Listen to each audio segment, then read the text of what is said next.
Praise the lord. దేవునికి సమస్త మహిమ ఘనత ప్రభావములు కలుగునుగాక. పరిశుద్ధాత్మను గురించి తెలుసుకుందాం.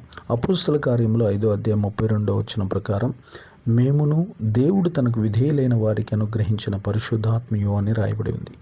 దేవుని పిల్లలారా, ఈ విషయంలో లోతుగా పరిశీలిస్తే దేవుని ఆజ్ఞలను పాటించే విధేయులైన వారందరికీ తండ్రి అయిన దేవుడు ఉచితంగా పరిశుద్ధాత్మను అనుగ్రహిస్తాడని వాక్యంలో రాయబడి ఉంది. దేవుని వాక్యానికి పూర్తిగా విధేయత చూపిన వారే ఆత్మను పొందుకొని ఆత్మలో ఆనందించి గంతులు వేస్తారు. చాలామంది హృదయంలో పాపాన్ని ఒక మూలన దాచుకొని విధేయుల వలె నటిస్తూ ఉంటారు. అలాంటి వారికి పరిశుద్ధాత్మను పొందుకోలేరు. దేవుని పరిశుద్ధ అగ్నిని వారిని తాకలేదు.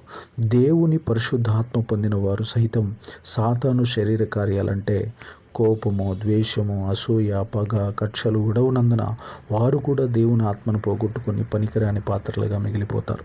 కాబట్టి ప్రియ దేవుని సంగమా, మనలో ఉన్న సాతాను దుర్గుణాలన్నీ విడిచి పాపాలు పూర్తిగా ఒప్పుకొని సంపూర్ణులుగా దేవుని వాక్యానికి విధేయత చూపితే ప్రతి ఒక్కరూ పరిశుద్ధాత్మ అగ్ని అభిషేకంతో నింపబడి అన్య భాషలతో మాట్లాడి ప్రభువు రాకడలో ఎత్తబడి పరలోకాన్ని ఏలెదరగాక.